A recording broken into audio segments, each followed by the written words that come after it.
Auntie Joy Reid had our favorite Congressman Dan Goldman on to talk about the hearings today. Have a listen. If Donald Trump gets indicted, I cannot even imagine what the weaponization of government committee would do with that. Because I actually think a weaponization of government committee is a good thing.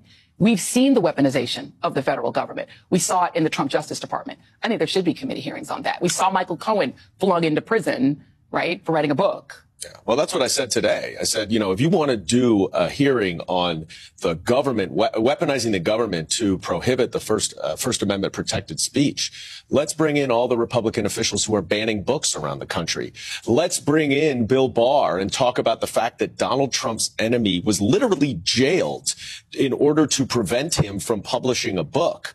But here we are talking about Twitter. It's kind of it makes it a mockery of what, we're actually trying to do. Those of us who came to Washington here to actually do the people's work, to think about our problems. And there are problems that we could address. Sure. I mean, the balance between law enforcement and the First Amendment with social media companies is a tricky, difficult problem 100%. that needs serious thinking, not this sideshow that we're having. But you talk about conspiracy theories.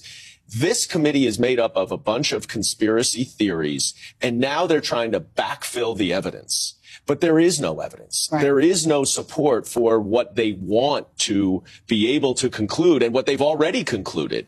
And so we're getting these hearings that sort of are increasingly seems like some crazy circus that is removed from reality. If Donald Trump gets indicted, I